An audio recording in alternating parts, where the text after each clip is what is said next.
Welcome. We are starting a new special series. This is the ADHD Summer School. Don't worry, it's not the kind you dread. You did nothing wrong. This is the kind that helps you build real life skills to make life with ADHD easier and more productive. These courses that will be released over the next month or so were originally in my Learn to Thrive with ADHD group coaching program, but now I'm making it available to everyone right here on YouTube and the podcasts. So why now? Because summer is a great time to slow down, reset, and work on habits and systems that actually make a difference. These tools have helped my clients create lasting change, and now they're here for you. But don't just watch or listen. I want you to take action. You can download the free companion workbook at www.learntothrivewithadhd.com/workbook 2025. It's totally free and designed to help you apply what you learn here. Ready? Let's dive in. Welcome to Get Things Done, how to do things when you don't feel like it. All right. So, our agenda. Part 1, what's the problem and what to do? Part 2, the good and the bad of feelings. Part 3, how to take action. And part 4, doing what you say you will. With these courses, I want you to take this in the rhythm that works for you. If you want to do one part and then stop and implement, great. If you want to go through and do the whole thing and then implement, the important part is the implementation. I'm going to give you a lot of tools. I'm going to give you a lot of ideas. I'm going to ask you a lot of questions. And what I want you to do from that is don't get overwhelmed. Just try something. Just put something into action. You don't have to do it all. Okay. My name is Mande John. I am a life coach for adults with ADHD. I love what I do. I'm a multiple business owner in true ADHD fashion. I have my coaching business and I also own a gym. I'm a mom of 3. I married my high school sweetheart as of this recording 25 years ago. And I love animals. I have rabbits. They're mini Rex and they're really fun. And then we have our house cats and dog and barn cats. And I love all kinds of animals though. I do have ADHD. I was diagnosed hyperactive ADHD, and I love to teach. So I hope that this format of learning works really well for you. I would love any feedback on ways that I could help you better. So, what is the problem and what to do? Part 1. So, we have 3 major thought problems. When you're struggling to get things done, these thought problems are going to come in some form. And what that looks like is it'll take too long. It'll be too hard, or it might be, I don't know how to do it. And it might not sound exactly like this, but it's going to be somewhere in this realm, right? So, waiting for motivation. Motivation is the desire to make change coupled with the necessary energy to take persistent action. So, that doesn't happen very often. Not very often do we have the desire and also the necessary energy to take action. So, the truth is, we can't wait for motivation. Motivation comes after we get started. You have to get going and then you'll get motivated. All right. So, we're going to learn ways to get you started, to get going so that you can feel that motivation. And this is just an Instagram post that I did a long time ago. You can't wait for motivation. She's always late and you just have to start without her. Procrastination, putting off a task either by doing nothing or by doing something else. And that something else might be something useful. It might be scrolling on the phone. It might be watching Netflix. But sometimes the sneaky procrastination is something that is important, but is maybe not important that you do right then. And the reason I put this cat sitting in a cat box is because when I was going through coaching certification, when I had set aside time to study, I would go and do things like clean the cat box. Now, could I have cleaned the cat box after I studied? Absolutely. Did it need to be done right then? No, I was just avoiding getting started on studying. Too much information. So overwhelmed by the amount of steps is a too much information problem. I put this game board because whenever I'm playing a game with people and they start reading the instructions, I'm out. I hear about the first 2 and then I'm done. And that is something that hasn't seemed to change. I've come a long way with coaching and with putting together tools and making changes, but that one sticks. I'd love to know in the community if anybody else struggles with game instructions or long instructions. What you can do is, what is the next small step? Maybe with the instruction example, it would be okay, just give me the first one. And then let's kind of look at the situation on the game board or whatever.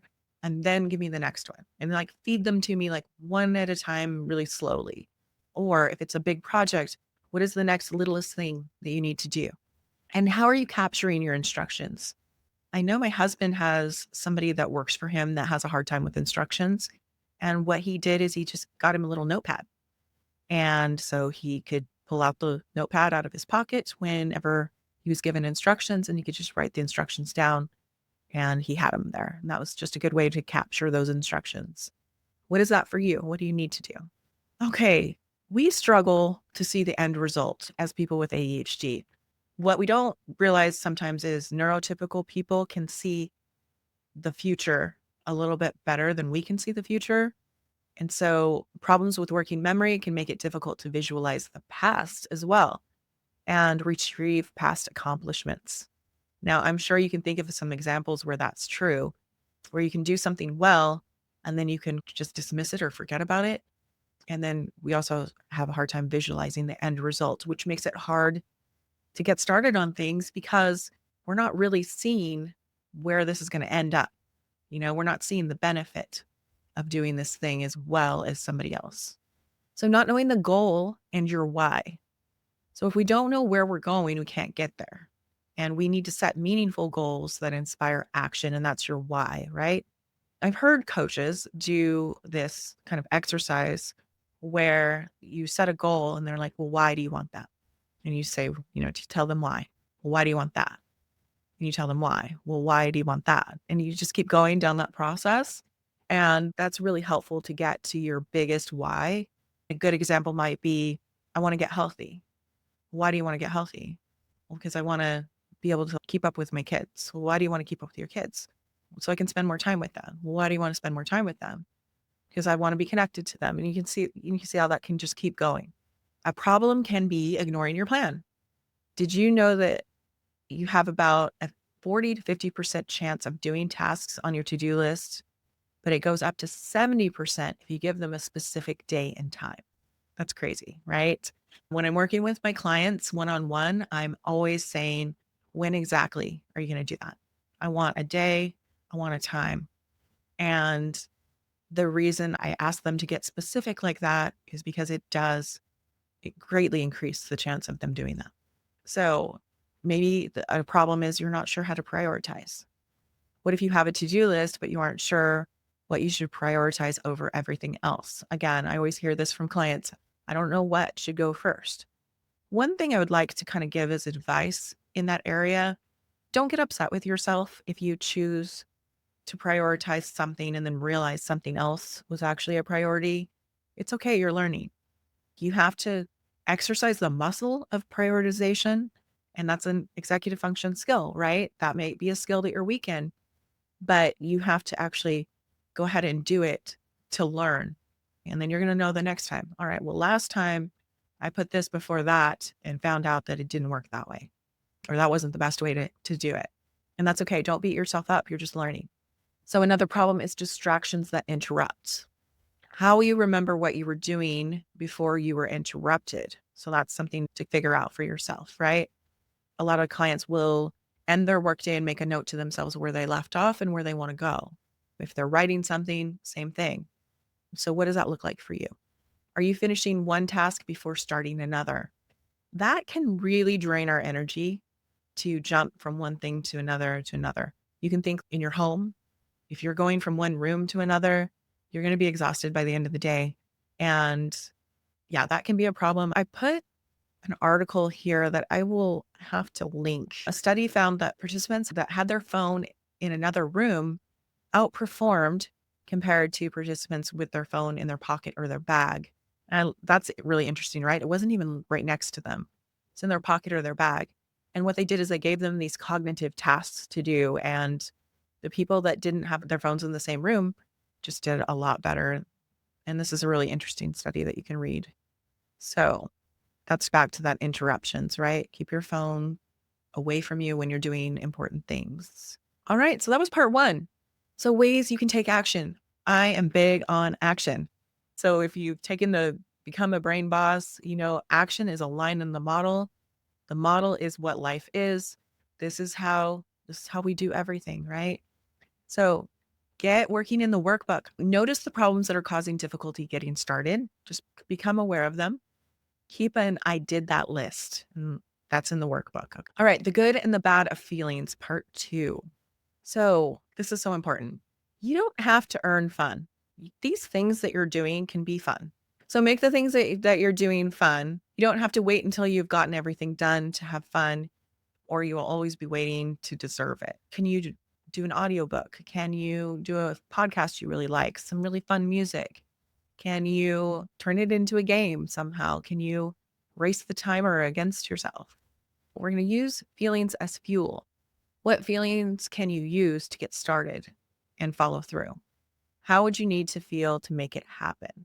So, creating useful feelings. Here's some examples of useful feelings: capable, enthusiastic, willing, competent, and happy. And willing is a really good one because although these other ones are like really up here kind of feelings, willing is like really neutral. It's just like, okay, there's this task, I need to do it. I want to feel willing. What would I need to think in order to feel willing? Right. So, speaking of what I was just going through there, that's the model: circumstance, thought, feeling, actions, and results. Circumstance is something everyone would agree on.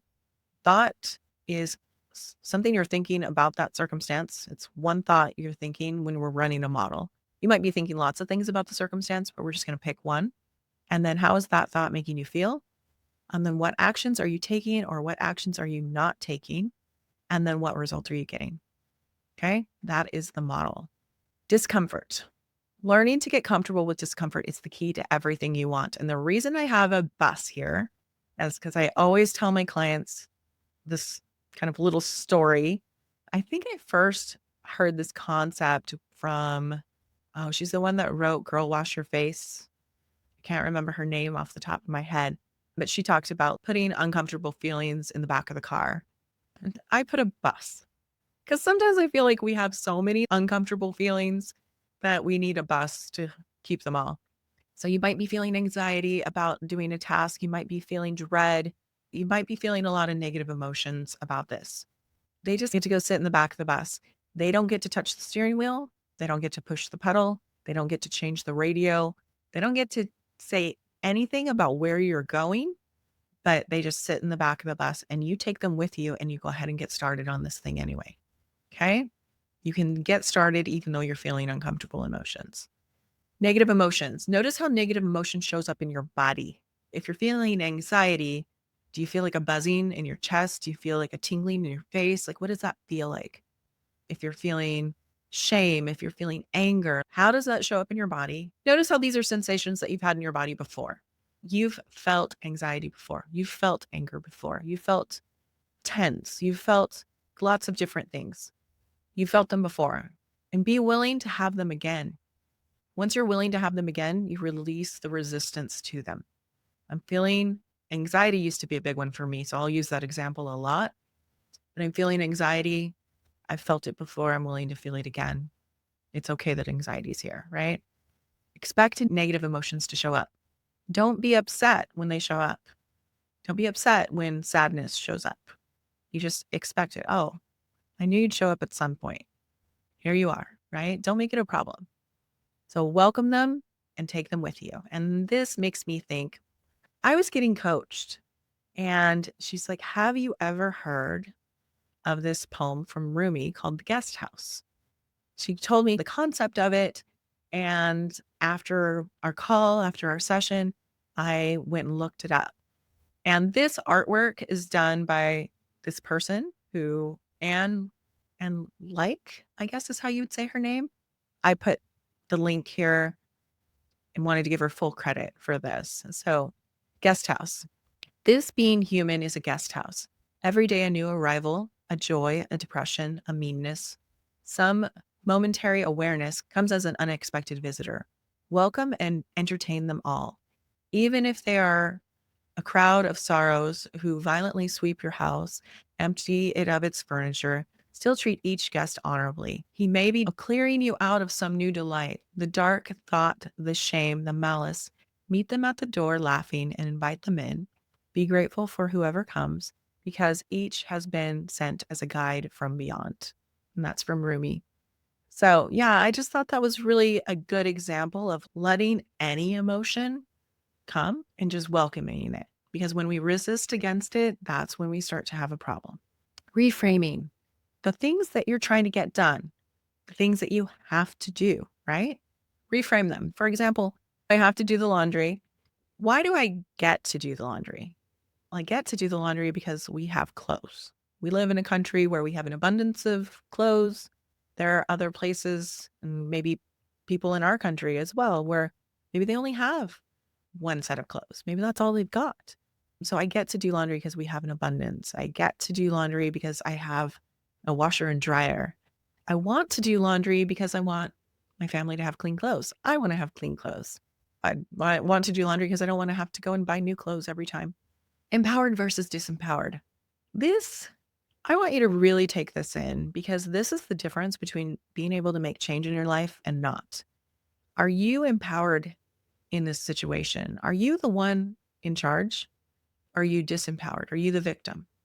Empowered people understand that they're responsible, and from that place, they can make change.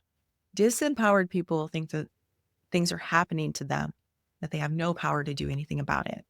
So when you're thinking about getting things done, how can you be more empowered and less disempowered? I want to talk about resting versus lazy. This comes up a lot with ADHD, where people will call themselves lazy. Sometimes other people are perceiving them as lazy. So what's the difference? Resting is what you do after you've gotten work done. Okay, that's rest.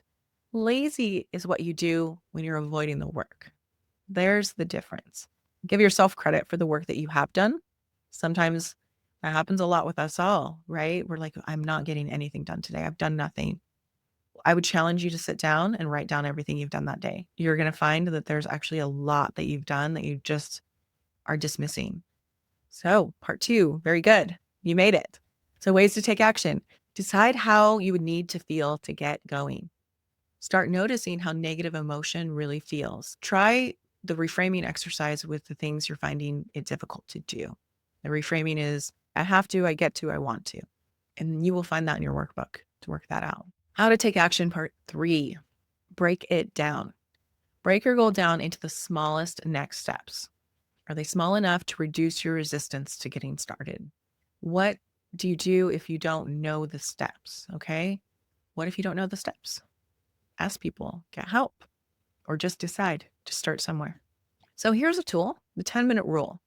What's the amount of time that you can give something that it doesn't make you feel dread or gets you past the barrier to getting started? You can take 5 minutes to just do some research. And then once I have taken that 5 minutes to do some research, and you can set a timer. Once that time's up, okay, do I feel like I want to keep going? It's likely that after that 5 minutes of me getting going, motivation has shown up and I can keep going. If that's not the case, you can stop, do something else. And then maybe later in the day, try again. How much time can I give that task? Go back to it. Moving forward consistently. A good way to increase your consistency for taking action is to ask yourself the following question. In the areas of my goals, how can I make today just a bit better than yesterday? I have been working with this for myself a lot for especially the past 2 weeks. And I don't think I went into it with this lesson, but I like to split my tasks into what I call buckets. And I'll just go ahead and explain it really quickly. My buckets are pretty much business, personal health is like one bucket, personal health, relationships, and that could be my family, my friends, whatever. And then there's one more. I have 4 buckets. I can't think of the other one off the top of my head. But how am I moving forward in those areas? What's one little thing I can do to move forward in those areas? If you have a hard time getting started, that's a really easy thing to do, because even if it's the end of the day and you're going to go to bed, what's one way I can move forward in the relationships area? Maybe it's just telling a family member that I love them. Maybe it's giving somebody a hug. Maybe it's sending a text to a friend. What is enough? I love this. Work can never end. There's a lot of areas in our life that you could always find something to do. You can always find the next thing. Like we live in such abundance as far as things to do and things that we think maybe we need to do. It can make you feel exhausted and overwhelmed if you don't decide what is enough so that you have a finishing point in your day. So I'll tell a little story really quickly. I mentioned in the beginning, I owned two businesses, and one of them was a gym. And at one point in time, I was the only person running the office. My husband's a wrestling coach. So that makes about 3 months of the year now that we've hired somebody. But at that time, for a couple years, it made about 3 months of the year where I was just running the gym by myself. I would go in the back. And so I would go in the back gate and I just feel like just a weight on me. And I love this gym. I love this business. I love that we have this business as a service for our community. There's just so many fun things about it. I would just feel this weight every time I'd walk in and I'd walk in the back door and I'm like, what is wrong with me? Why do I always feel this way every time I show up? I don't understand. I know I like the business. I know I like the people. There's no reason I should feel this way. Well, what was happening is there was a never ending list of tasks. There was always paperwork I could be doing. There was always something needing to be done. As soon as we'd think we'd have everything done, a machine would break or something would come up, right? So I was just feeling overwhelmed. I was just feeling like I could never catch up. There was no end. And so what I did was create a list of the things that needed to be done in a day. And once those things were done, I was done. I did enough. And then after that, if I wanted to do more, great. But I set a limit for myself. And when I was done with my list, that felt good. So, what are your top 3 priorities? What are the 3 things you need to get done that day to win the day? And don't make them too complex. Keep it really simple. All right. So, that's another tool. These are all kind of separate tools. I want you to look at all these tools and just pick something and try. All right. Winning the day, similar to the 3 top priorities. What do you need to get done to win the day? Gamify this for yourself and don't make it a long list. Body doubling. So this is a picture here from FocusMate, and I really like FocusMate for body doubling. I've shared this with a lot of my clients. A lot of them really like it. A really great way to get things done when you're having a hard time is body doubling. You can do this with a friend, a family member, or there's services like FocusMate that you can do this with. I'll explain how FocusMate works. You go to focusmate.com, you sign up for an account, and there are people all over the world, as far as I know, that are there and ready to work with you whatever time of day. And I believe at the time of this recording anyway, they just added a new 70-minute session, but there's a 25-minute session, a 50-minute session, and a 70-minute session. And doing the sessions in the timing that way allows you for breaks in between. You just schedule a session. Somebody will join you, or you can join someone else on the calendar view. You show up at that time and you let them know what you're going to be working on. You say, hello, hi, I'm going to be working on, I'll go back to the podcast script example. You're working on my podcast script.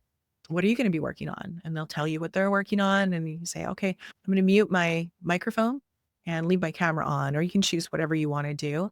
And then they say, great, you guys get to work. And at the end of the session, you come back and you say, hey, how'd you do? They'll let you know how they did, and you let them know how you did. And then you're done. I really like it because I'm not going to walk away. You can say in the chat, because there's a chat option, you can say bio break if you need to go to the restroom or whatever. I know that I like to leave the camera on because I know there's a possibility that that person can see me. And if I'm walking away or leaving the frame, then I don't want to distract them in that way, or for them to wonder, like, where did they go? Are they coming back? So it's really helpful for focus. I really like it. So when exactly, we talked about that before, right? I said, when I'm working with clients, something really effective that I do is ask them specifically when they're going to do something. When we have a specific day and time, we are so much more likely to do things. We talked about how it increases to 70% likelihood that you're going to do that. When is your productive time of day? Plan to get things done when you have the energy to do so. Are you more active in the morning? Do you feel run down in the afternoon? Work with your energy levels for success. So what is that for you? Rewards. Give yourself rewards for when you get things done. Make sure that they are pretty immediate. Our brains really like immediate rewards. It could be your favorite coffee, a piece of chocolate, or some Netflix time. Those are just some ideas. It might be going for a walk. That would be a really nice reward. So, ways to take action. Break down some projects that you've been avoiding. Try out body doubling for a task or a project. Decide your reward. All right, let's go on to part 4. Doing what you say you will. If I could just do what I said I would do, when I said I would do it, I would have no problems. Who is this quote from? It's from me. I always tell my clients about this. I remember exactly where I was standing, and I was just frustrated and upset. And I'm like, if I could just do what I said I was going to do when I said I was going to do it, I wouldn't have any problems. And I bet you're resonating with that right now, right? And so this is a lesson to talk about reasons we don't and ways that we can. All right. Keeping commitments to others. Why do we do that? It's easy to do, right? We respect them and their time. We don't want them to be upset with us. We don't want to let them down. And we want to be dependable. Those are the reasons we keep commitments to others. Keeping commitments to ourselves is harder, isn't it?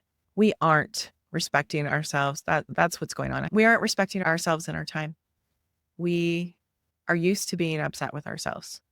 We don't mind being upset with ourselves, right? It doesn't feel good, but we're willing to do it. We have developed a habit of letting ourselves down. Now, this is something I heard within the past 2 years, that letting ourselves down becomes a habit. And I really thought about that. And I'm like, oh, we can get in the habit of letting ourselves down, which the good news is then we can also get in the habit of keeping commitments to ourselves, right? We don't believe that we are dependable. Why is that a problem? The problem is we chip away at our relationship with ourselves. We damage our self-esteem and our faith in ourselves when we don't keep commitments to ourselves. So what I want to say here is you matter. Each time we break commitments to ourselves, we reinforce the fact that we don't really matter. This is a dangerous game because when we really want something, we will have to continually show ourselves. So when we break commitments with ourselves, we reinforce the fact that we don't matter. That's a lie. We matter. We matter more than anyone else. If you can't be good with you, you definitely can't be good with anybody else in your life the way that you would want to be, the way that you are capable of being, right? So let's practice being good to ourselves. What we can do, practice keeping small commitments and build the skill and trust. Use others to help you keep your personal commitments. That's where body doubling might come in. That's where telling other people what you want to do. Shut down negotiation with your brain. Accountability. Tell someone what you intend to do. Join an accountability group. Use body doubling. Have a coach like me. Healthy accountability, right? We don't want negative accountability. Start with something small. Start with something small and easy and work your way up. Keep a commitment. And then once you've kept that commitment, keep keeping that commitment and just add another thing. Don't negotiate with your brain. Here's why. Our brain's priorities are to seek pleasure, avoid pain, and keep you safe. Tracking. Notice when you are keeping commitments to yourself and keep track of that. All right. So pick something that you want to start doing and track it. Celebrate. You're building the skill of keeping commitments to yourself. Give yourself credit each time that you do and celebrate. This might be high-fiving yourself. This might be telling somebody in your life what you did, and celebrate every day and celebrate the little things. Okay, ways to take action. Make small commitments, practice keeping them, track your progress, and celebrate. All right. Congratulations. You just completed Get Things Done, how to do things when you don't feel like it. Very good job completing this. Now I want you to take action. All right. I'll see you in the next one.